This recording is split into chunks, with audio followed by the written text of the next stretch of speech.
الشیطان الرجیم بسم اللہ الرحمن الرحیم رب اشرح لی صدری ویسر لی امری واحلل عقدۃ من لسانی یفقہوا قولی۔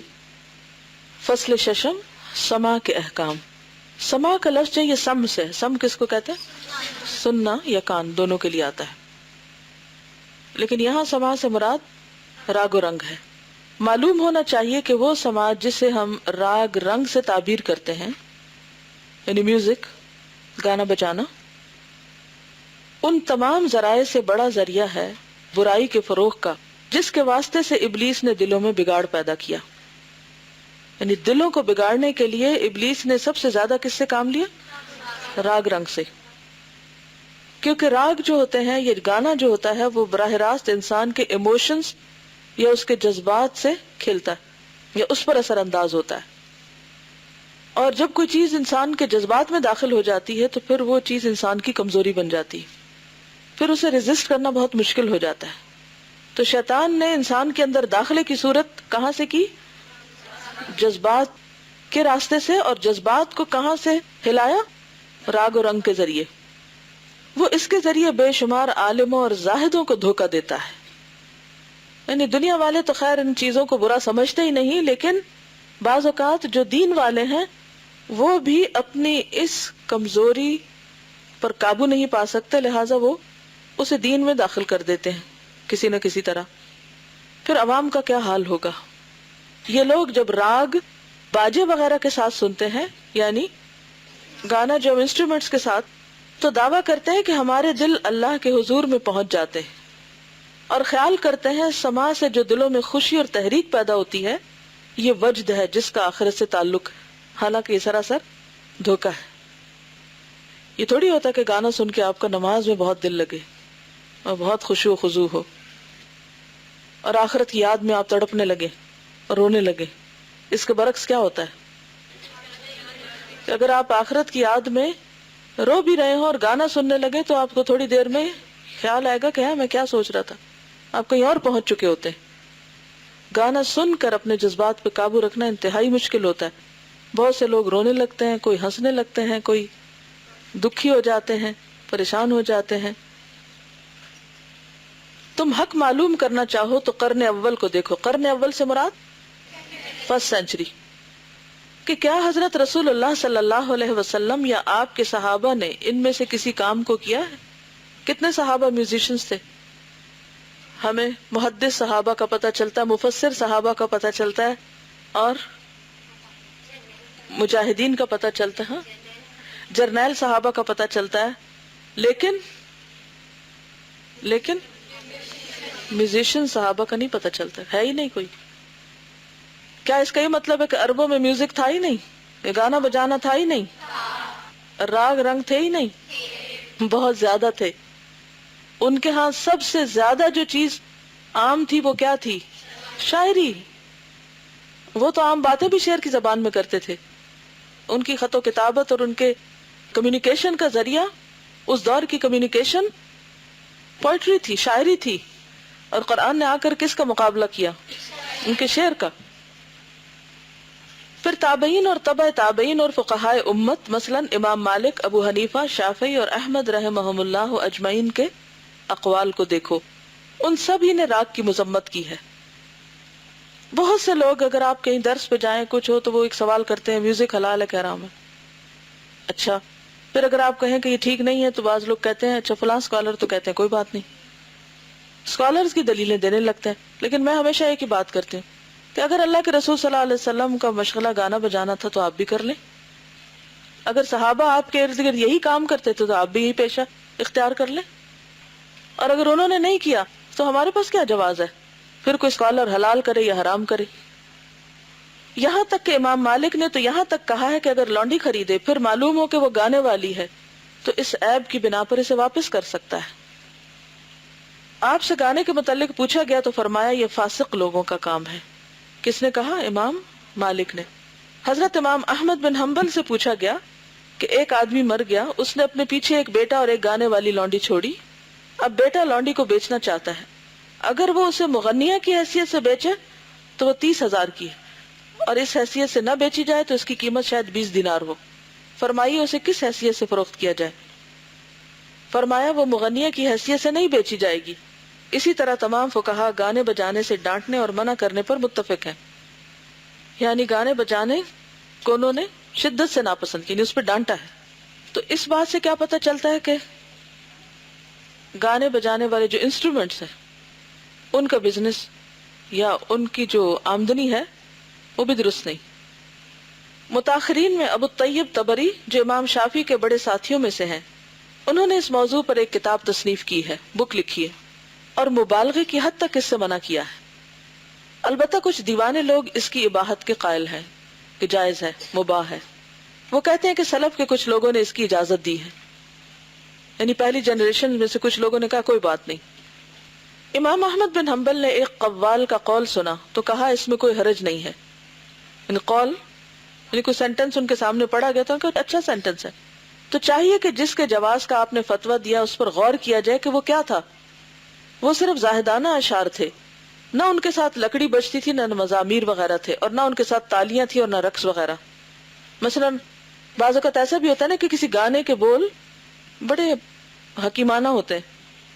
اب اگر کوئی میرے پاس آ کے کہے کہ اس شعر سے متعلق آپ کا کیا خیال ہے، اور میں کہہ دوں بہت اچھا شعر ہے، اور آپ لوگوں میں جا کے مشہور کر دیں کہ استاذہ کہتی ہیں کہ گانا بجانا بہت اچھا ہے، وہ گانا پسند کرتی ہیں، اب وہ منسوب تو مجھ سے ہو جائے گا، حالانکہ میرے سامنے جو بات رکھی گئی وہ کچھ اور تھی، آؤٹ آف کانٹیکسٹ تھی۔ جیسے کلام اقبال ہے، بعض شعر بہت اچھے لیکن جب اسے ساز کے ساتھ بجایا جاتا ہے تو پھر کیا ہوتا ہے، پھر اس کا وہ اثر بھی کوئی نہیں رہتا، پھر وہ صرف کیا بن جاتا ہے، ایک نغمہ، قومی نغمے، قومی ترانے، اور پھر وہ قوم گاتی ہی رہتی ہے، اس سے قوم کے عمل اور اخلاق میں کوئی فرق نہیں آتا، کوئی اصلاح کا کام نہیں ہوتا۔ حضرت عائشہ رضی اللہ عنہا کی حدیث کو بھی اسی پر محمول کیا جائے گا جو دو گانے والی لڑکیوں کے متعلق ہے، کہ انہوں نے وہ اشعار گائے جو بعث کی جنگ میں انصار نے کہے تھے، اور وہ اس سے کوئی سرور پیدا نہیں ہوتا تھا۔ یعنی شعر و شاعری منع نہیں ہے، کیا چیز منع ہے؟ ایسے شعر، ایسے بول کہ جو انسان کی طبیعت میں سرور پیدا کرے، کائنڈ آف ایڈکشن ہو جائے، ایک نشے کی سی کیفیت ہو، انسان ان میں مدہوش ہو جائے، اس کو ہوش ہی نہ ہو کہ عملی زندگی میں اور کیا کرنے کے کام ہے، یعنی غیر سنجیدہ زندگی اختیار کرے، پڑھنے لکھنے کو اس کا دل ہی نہ چاہے، اور ہر وقت اسی میوزک میں غرق رہے، اٹھتے بیٹھتے سوتے جاگتے، یعنی سوتے ہوئے بھی کانوں میں وہ لگے رہیں ہیڈ فونز یا ہیڈ بالز۔ مجھے تو جب یہ کانوں میں لگے ہوتے ہیں مجھے بالکل وہ آیت یاد آتی ہے، سمن بکمن امیون۔ اچھا سمن، کیونکہ جب وہ کچھ لگا ہوتا ہے تو سن ہی نہیں سکتا انسان، جب سنتا نہیں تو بولتا بھی نہیں، اور بعضوں کا تو ایسی دھن میں مست ہوتے کسی سے جا ٹکر مارے، دیکھتے بھی کچھ نہیں، کائنات میں غور و فکر نہیں کر سکتے۔ جی آپ کچھ کہیے، وہ دکھا دیجیے کون سی آیات ہے۔ آپ سب نے بھی قرآن پڑھا ہے، کتنی آیتیں گانے سے متعلق ہیں؟ اصل بات یہ ہے کہ اللہ نے ہر ایک کو ایک فرقان دیا ہوا ہے، اگر کوئی ایک صحیح بات کو پڑھ کر الٹا مطلب نکالنا چاہتا ہے تو اس کی مرضی۔ اگر کسی آیت کو بھی مس کوٹ کیا جائے تو اوور آل قرآن کا مزاج کیا ہے؟ انسان کے اندر غفلت پیدا کرتا ہے یا سنجیدگی پیدا کرتا ہے؟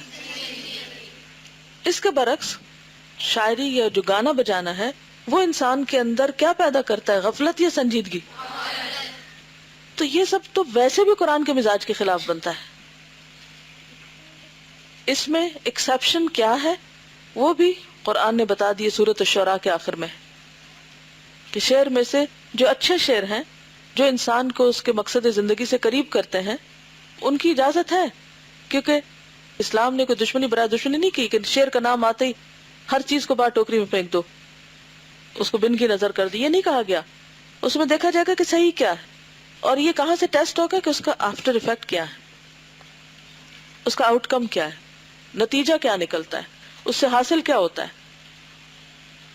یعنی پوری دنیا کا ایک مسئلہ بنتا جا رہا ہے کہ کانوں سے جو چیز لگا کے تو ہیڈ فونز کے ساتھ جو کچھ سن رہے ہیں تو جنریشن جو ڈیف ہوتی جا رہی ہے۔ آج صبح ہی میں پڑھ رہی تھی، وہ بچوں کو سیل فون بالکل نہیں دینا چاہیے، بلکہ پریگننٹ مدر جو ہیں وہ بھی سیل فون نہ استعمال کریں، کیونکہ وہ بھی انڈائریکٹلی ان کے بچوں کی ہیئرنگ پہ اثر انداز ہو رہا ہے، ان کے برین پر برین کی گروتھ رک رہی ہے، یعنی مختلف کینسر اور ٹیومرز اور اس طرح کی چیزوں کا اندیشہ ہے. تو ان سب چیزوں نے انسانوں کے لیے جو مسائل کھڑے کیے ہیں وہ عام طور پر اتنے ہائی لائٹ اس لیے بھی نہیں کیے جاتے کہ بہت بڑا جو بزنس ہے وہ ایٹ رسک ہو جاتا ہے. اینی ویز دیکھیے، کوئی کتنا بھی فتویٰ دے دے، کوئی کہیں سے بھی دلیل لے کر آ جائے ٹویسٹ کر کے، اپنے دل سے بھی پوچھے، کیونکہ جواب تو آپ نے دینا نا. اللہ کے سامنے کس نے حاضر ہونا؟ ہم نے. پھر اس سے کیا چھپا سکتے ہیں؟ سب کو دھوکہ دے سکتے ہیں، اس کو تو نہیں دے سکتے.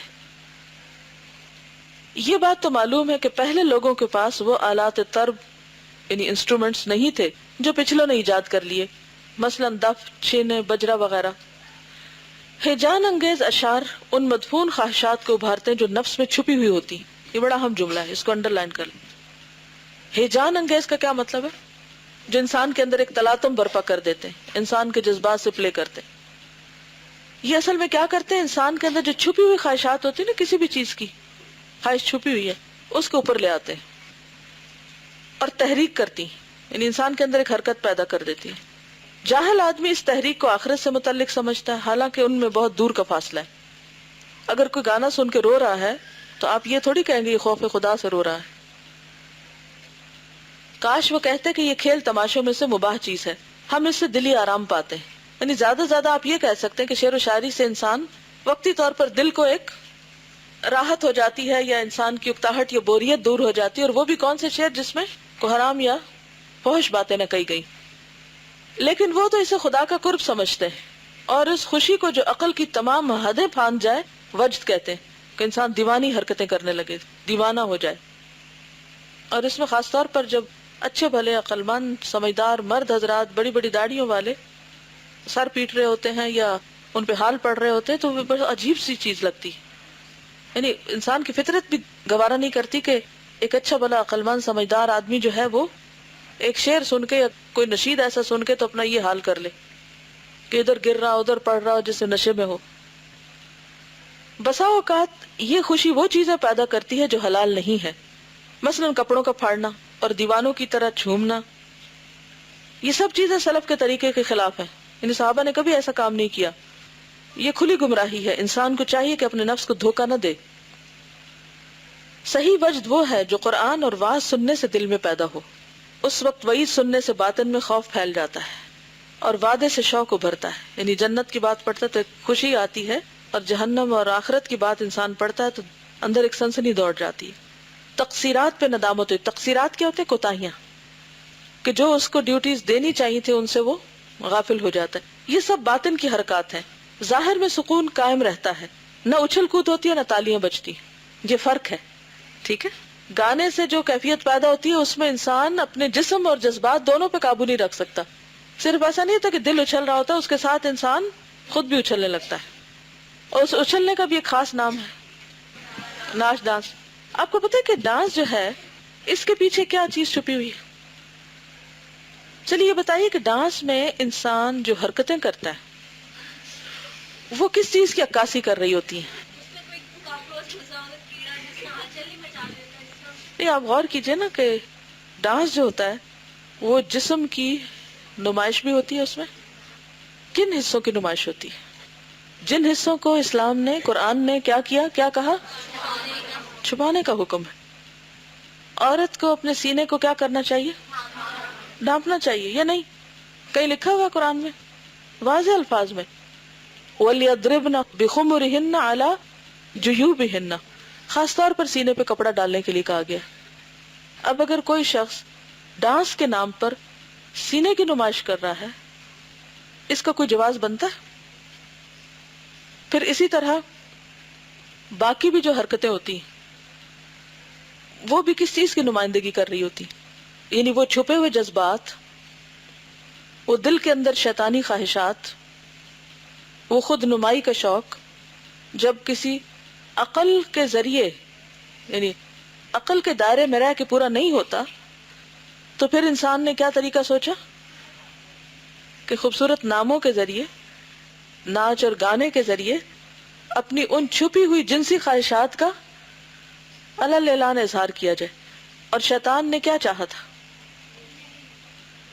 لباس اتروائے تھے انسان کو برہنہ کیا تھا، اس کے اندر کی حیا نکالی تھی۔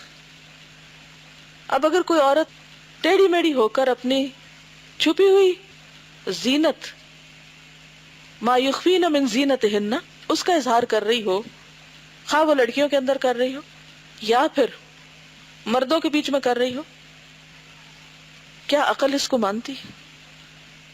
فطرت، دین نہیں، لیکن شیطان نے ان سب چیزوں کو کتنا خوبصورت بنا رکھا ہے، فن اور آرٹ کے نام پر اسے آرٹ قرار دیا کہ کوئی اس کو برا سمجھے ہی نہیں،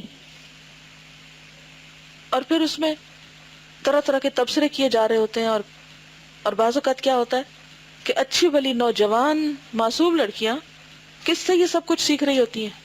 مردوں سے، اور اچھے بلے معقول قسم کے لوگ، باحیا شریف گھرانے، سمجھ نہیں آتی بعض اوقات کہ وہ اپنی بچیوں کو خود خوشی سے یہ سب کچھ سیکھنے کے لیے بھیج دیتے ہیں، اس کو برا ہی نہیں مانتے۔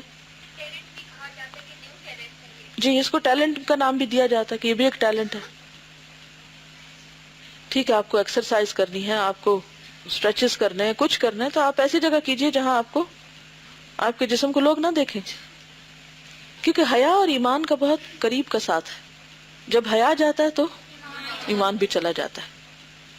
اس لیے بے حد ضروری ہے کہ جب آپ عورتوں کے بیچ میں بھی ہوں تو ایسا لباس نہ پہنیں، ایسی حرکتیں نہ کریں کہ جس سے حیا تار تار ہو۔ اور اسی طرح جب آپ باہر جائیں، بازار میں جائیں، سڑک پہ جائیں، تو خاص طور پر اپنے لباس کا خیال رکھیں، خصوصی طور پر دیکھیں کہ لباس ایسا ٹائٹ نہ ہو کہ آپ کی مثلاً گاؤن کی جو بازو ہے وہ ایسی ہی ہو جیسے آپ گھر پہ کوئی کپڑا پہنے ہوئے ہو، اتنی ٹائٹ کہ وہ آپ ہاتھ اٹھائیں، کیونکہ اب گاڑی کھولنے کے لیے بھی آپ کو ہاتھ ہلانا پڑتا ہے نا، آپ کا اوپر کا سکارف اتنا لمبا تھوڑی ہوتا کہ ہاتھ تک چلا جائے، اور اگر نیچے سے بازو بھی ٹائٹ ہوگی اور پھر گاؤن بھی ٹائٹ ہوگا تو پورے پورے نظر آئیں گے نا۔ وہ کس کو دکھا رہے ہیں؟ کون دیکھ رہا ہے؟ کبھی سوچا آپ نے؟ جن کو دیکھنا حلال نہیں ہے۔ تو کہنے کوئی چھوٹی چھوٹی چیزیں ہیں، لیکن غیر محسوس طریقے سے ہمارے اندر اس طرح داخل ہو گئی ہیں کہ ہمیں ان کی قباحت کا بھی احساس نہیں رہا۔ اگر اللہ رب العزت کے سامنے کھڑے ہوتے وقت لباس ساتر ہونا چاہیے، تو کیا بازار میں نکلتے وقت جیسے جو چیز چاہے پہن لیں؟ بعض اوقات تو لوگ، خاص طور پر مڈل ایسٹ میں مجھے اس بات کا اتفاق ہوا دیکھنے کا کہ مسجدوں کے اندر نماز کے دوپٹے بہت رکھے ہوئے ہوتے ہیں، باہر سے لوگ داخل ہوتے ہیں، وہ پہنتے ہیں، نماز پڑھتے ہیں، پھر وہیں طے کر کے رکھ جاتے ہیں، اور بغیر دوپٹے، اور بعض اوقات پنڈلیاں بھی ننگی ہو رہی ہوتی ہیں، اور اسی طرح باہر نکل جاتے ہیں۔ تو میں سوچتی ہوں کہ یا تو نماز ان کے اندر حیا لے آئے گی، یا پھر یہ کیفیت نماز بھی چھڑا دے گی، کیونکہ دو چیزیں ساتھ چل نہیں سکتی زیادہ دیر، اور اگر ہو بھی تو وہ صرف محض ایک ایکشن ہے، اس کے اندر روح کوئی نہیں، خشوع خضوع نہیں۔ تو ہم میں سے ہر لڑکی کو ایک چیز کو لازماً مینٹین کرنا چاہیے، اور وہ حیا ہے۔ مردوں سے بھی اس کے بارے میں سوال ہوگا، لیکن عورتوں کی ذمہ داری زیادہ ہے اس معاملے میں۔ اس میں آپ دیکھیے کہ مثلاً بعض اوقات شادیوں وغیرہ پر لوگ عام طور پر ڈانس وانس کر رہے تھے، تو اس میں اگر ینگ گرلز مل کے جیسے لڈی ٹائپ ہوتی نا، تو اس میں آپ دیکھیں تھوڑی اچھل کود بھی ہوتی ہے، اوپر ہاتھ بھی، کوئی ہاتھ چٹکی بجا لی، کوئی تالی بجا لی، تو وہ کھیل کی طرح کی ہوتا ہے، اس میں جسم کی نمائش نہیں ہوتی۔ اور عام طور پر جو لوگ کر بھی رہے ہوتے ہیں تو کیا ہوتا ہے، بڑے بڑے فراک اور ایسے کپڑے پہنے ہوتے ہیں کہ جس میں جسم کی نمائش بھی نہیں ہو رہی ہوتی، لیکن ٹائٹ ڈریس پہن کے اور آدھے ننگے ہو کر سب کے سامنے جسم کی نمائش، اس کا تو کہیں سے کوئی بھی جواز نہیں ملتا۔ قرآن اور وعظ اور پرہیزگاری کے اشعار نے کوئی کمی نہیں چھوڑی کہ ہم اللہ تعالیٰ کے دروازے کی طرف دلوں کو متوجہ کرنے کے لیے سلمہ اور سودا کو یاد کریں۔ عرب شاعری میں محبوبہ کا نام، یعنی اپنی محبوبہ کا نام جو اصلی والی ہوتی تھی وہ نہیں بولتے تھے، سلمہ کا نام بول کر مراد کچھ اور ہوتا تھا۔ سودا بھی نام ہے، جیسے سعدیہ ہمارے رکھے، تو کہتے ہیں کہ ہم ایسے شعر کیوں پڑھیں جس میں نام سلمہ سودا کا لیا اور لوگ اس میں اپنے اپنے محبوبوں کو یاد کریں اور بظاہر یہ ظاہر کریں کہ ہم ان کے ذریعے اپنے رب کو یاد کرتے ہیں۔ یہ تو عجیب منطق ہے، اور ہم اس کا انکار نہیں کرتے کہ ان اشعار میں سے بعض میں ایسا اتفاق ہوتا ہے کہ کوئی اشارہ پایا جاتا ہے کہ اللہ کی محبت کا بھی ذکر کہیں نہ کہیں آ جاتا ہے، مگر اکثر طور پر دل دنیا کے عشق کی طرف مائل ہوتے ہیں۔ یعنی گانے کا مقصد کیا ہے؟ اظہار عشق، اور وہ عشق الہی ہوتا ہے. اول تو یہ کہ اسلام میں عشق کی ٹرم ہی نہیں استعمال ہوئی، وہ محبت کی ٹرم استعمال ہوئی. اس آدمی کی مثال جو ان سے آخرت حاصل کرنا چاہے اس شخص کی سی ہے جو کہے کہ میں بے ریش خوبصورت لڑکوں کو، بے ریش نہیں جن کی داڑھی نہیں، خوبصورت لڑکوں کو اس لیے دیکھتا ہوں کہ ان میں قادر مطلق کی صنعت نظر آتی ہے، اللہ کی کریشن کا کمال نظر آتا ہے. اصل میں وہ ایسے لڑکے ہوتے ہیں جن کی داڑھی نہیں ہوتی اور وہ لڑکیوں سے مشابہ ہوتے ہیں، تو بعض مرد جو ہیں وہ بری نظر سے ان لڑکوں کو بھی دیکھتے ہیں. یہ شخص یقیناً رستہ بھول گیا، کیونکہ شہوت کو ابھارنے والی چیزیں دیکھتے وقت طبیعت جو چیز حاصل کرتی ہے وہ فکر کی راہ کو مقدر کر دیتی ہے اور بھلائی کے کام کرنے سے روک دیتی ہے. اسی لیے ہم اس سے روکتے ہیں اور کہتے ہیں کہ وہ چیزیں دیکھو جو دل کو مقدر کرنے والی نہیں. اللہ تعالیٰ نے فرمایا اولم ينظروا الى السماء فوقهم كيف بنيناها وزيناها، کیا انہوں نے اپنے اوپر آسمان کی طرف نہیں دیکھا کہ ہم نے اسے کیسے بنایا اور کیسے زینت بخشی. جو آدمی یہ کہے کہ وہ چیز مجھ پر اثر نہیں کرتی جو دوسروں پر اثر کرتی ہے تو وہ ایسا دعویٰ کرتا ہے جو فطرت کے خلاف ہے. اس کی بات پر توجہ نہیں کی جائے گی. یعنی بعض لوگ کہتے ہیں کہ میں بے شک گانا بھی سن لوں، میں ناچ بھی دیکھ لوں، میں کچھ بھی کر لوں، میرے دل کا ایمان باقی رہتا ہے، مجھے اثر نہیں ہوتا، مجھے فرق نہیں پڑتا. تو یہ جھوٹ ہے. ہم میں سے اکثر لوگ جو خود تو گانا نہیں لگاتے یا خود میوزک چھوڑ چکے ہیں لیکن اگر کہیں لگا ہوا ہو تو بھول جاتے ہیں پھر سے. مثلا آپ کسی وین میں بیٹھے، کسی بس میں بیٹھے، کسی جگہ سے گزرے، کسی مارکیٹ میں داخل ہوئے، وہاں کوئی ایسی چیز لگی ہوئی ہے، کتنی دیر تک آپ کہیں گے کہ نہیں مجھ پہ اثر نہیں ہو رہا. آپ وہاں سے گھوم کے باہر آئیے، آپ وہاں سے نکل چکے تو بھی کیا ہوگا؟ بیٹھے بیٹھے آپ کے منہ پر وہی باتیں آنے لگیں. اگر منہ پہ نہ بھی آئے تو دل دل میں گنگنانے لگیں گے. اور کچھ نہیں تو کہیں انتظار میں بیٹھے ہوئے پاؤں سے ہی گانے لگیں گے. اور پھر ہم کہیں کہ نہیں مجھ پہ تو اثر نہیں کرتی. کیسے نہیں کرتی؟ یہ کہتے ہیں کہ میں نے ان تمام باتوں کی پوری حقیقت اپنی کتاب تلبیس ابلیس میں کھولی ہے. یہ بھی ابن الجوزی کی کتاب ہے، تلبیس ابلیس. یعنی ابلیس کس کس طرح انسان کو دھوکہ دیتا ہے، چیزوں کو کچھ سے کچھ بنا کر دکھاتا ہے. یہاں اس ذکر کو لمبا کرنا مناسب نہیں، واللہ عالم. اصل بات یہ ہے کہ جس دن ہمیں یہ سمجھ آ گیا نا کہ اس دنیا میں ہم کچھ کمانے آئے ہیں، آخرت کے لیے کچھ بنانے آئے ہیں، اور یہ دن بہت تھوڑے ہیں، بہت کم وقت ہے، تو پورا پرسپیکٹو ہی چینج ہو جائے گا. پھر اتنی بحث کرنے کی اور دلیلیں لانے کی بھی ضرورت نہیں پڑے گی. آپ نے دیکھا ہوگا کہ ہر معاشرے کے اندر ایک ایسا طبقہ ہوتا ہے جو اس معاشرے کی بقا کا ایک طرح سے ذریعہ ہوتا ہے. وہ خوب پڑھتا ہے، محنت کرتا ہے، وہ دنیا کی خاطر بھی اس طرح کی خرافات کو چھوڑے ہوئے ہوتا ہے. وہ ڈرنکنگ سے اس لیے نہیں بچتے کہ اللہ نے منع کیا، وہ کس لیے بچتے؟ صحت کو بچانے کے لیے، یا یہ کہ ان کا مائنڈ جو ہے وہ کچھ وقت کے لیے بھی آؤٹ آف آرڈر نہ ہو. اسی طرح وہ اگر دنیا کی لذتوں اور دنیا کی عیش و عشرت سے بچتے ہیں تو اس لیے نہیں کہ انہیں آخرت کی فکر ہے، وہ اس لیے بچتے ہیں کہ اس سے وہ اپنی دنیا کمانے کے لیے کوتاہ ہو جاتے ہیں. تو بہت سے لوگ دنیاوی ترقی کے لیے بھی ایسی ساری چیزیں چھوڑ دیتے ہیں جو انہیں غافل کرنے والی ہوں، مقصد سے ہٹانے والی ہوں، ان کے لیے نقصان دہ ہوں. تو وہ شخص جس نے آخرت کا سودا کیا ہے تو ہو نہیں سکتا کہ وہ ان سب چیزوں کو ایک طرف نہ رکھ لے اور آسانی سے نہ رکھ دے. صرف کہنے کی دیر ہے نہیں مجھے نہیں چاہیے، بس فیصلہ کر لیا، ختم. اللہ تعالیٰ توفیق بھی دے دے گا. 1-2 منٹ ہیں، اگر آپ کوئی بات کرنا چاہیں تو آپ کر سکتے ہیں.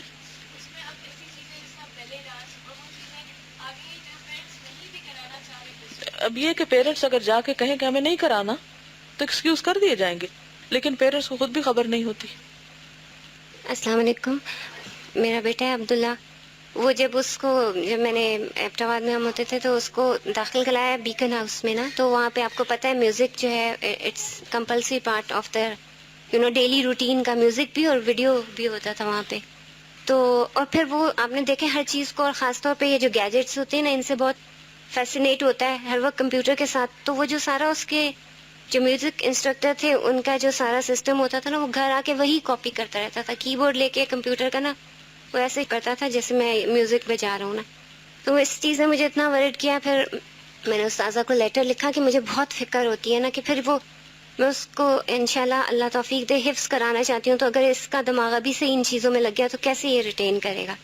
تو پھر انہوں نے استاذہ نے رائے لکھ کے بھیجی اور میں نے ان کو بولا کہ میں اپنی طرف سے ایک لیٹر لکھوں اور اس میں آلٹرنیٹ سجیسٹ کروں اسکول والوں کو کہ اس کو کسی دوسرے کمرے میں بٹھا دیا کریں، کسی دوسرے سیکشن میں بٹھا دیا کریں اس ٹائم، یعنی اس کو میوزک کلاس نہ اٹینڈ کرنے دیں یا اس کے سلیبس سے ہی نکل جائے، پوری کلاس ہی بچ جائے.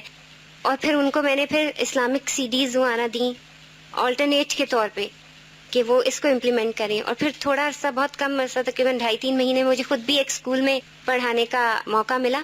اور میں نے جب اپنا سی وی بھیجا تو ساتھ میں نے وہ جو لیٹر تھا نا کہ میرا ایم یہ ہے کہ جہاں بھی میں جاؤں تو میں وہاں پہ بچوں کی کوئی ایسی تربیہ کلاس، میں نے جو آلٹرنیٹ سجیسٹ کیے تھے اس میں یہ بھی کہا تھا کہ میوزک کلاس کے بجائے ایک تربیہ کلاس ہو جائے بچوں کی. تو اب میں نے یہ اپنے سی وی کے ساتھ یہ اٹیچ کر کے بھیجا اور میرا اسی بیسس پہ ہوا. اور پھر وہاں میں تجوید کی ٹیچر کے طور پہ اپوائنٹ ہوئی تھی، لیکن یہ کہ ایز اے سینئر ٹیچر وہ مجھے اور بھی بہت سارے ایڈمنسٹریٹو کام کرنے پڑتے تھے. اور سیکنڈلی پھر مجھے تربیہ کی کلاسز بھی مل گئی الحمدللہ، اور پھر اس میں بہت کچھ سکھانے کا اللہ کی اس سے توفیق مل گئی الحمدللہ. اصل بات یہ کہ بہت ساری چیزیں امتحان ہوتی ہیں نا، پھر کوشش کرنی پڑتی. بعض اوقات ہم صرف اس لیے نہیں کوشش کرتے کہ لوگ کہیں گے ہاں یہ اتنا بیکورڈ ہے. اس میں صرف آپ سے یہ کہنا چاہوں گی کہ آپ آلٹرنیٹ سوچیں کہ جو لوگ جن کے اندر اللہ نے ٹیلنٹ رکھا ہے، جو آرٹ میں اچھے ہیں، وہ ان ساری خرافات کے بغیر کس طرح اپنے اس ٹیلنٹ کو آگے بڑھائیں. اور جو نہیں چاہتے، کیونکہ کچھ لوگ تو ہیں ہی ایسے کہ جنہوں نے اپنے ایمان اور یقین کے ساتھ یہ سب کچھ شروع کر رکھا ہے. کچھ ایسے ہیں جو مجبوراً وہاں پہنچ جاتے ہیں اور پھر آہستہ آہستہ پیئر پریشر سے انوالو ہو جاتے ہیں کیونکہ ان کے پاس کوئی آلٹرنیٹ نہیں ہے. تو اگر ایسی کوئی چیزیں سوچیں کہ جس سے ایسے بچوں کو، ایسے لوگوں کو پراپر طریقے سے یہ سب کچھ سیکھنے کا موقع ملے، تو میرا خیال ہے کہ بہت بڑی خدمت ہوگی. ایک اچھی چیز آلٹرنیٹ آئے گا تو دوسری چیزیں چھوٹتی جائیں گی. چونکہ وقت ہو چکا ہے آپ کا، اب اجازت چاہتی ہوں. سبحانک اللہم و بحمدک، نشہد ان لا الہ الا انت، نستغفرک و نتوب الیک. السلام علیکم و رحمۃ اللہ وبرکاتہ.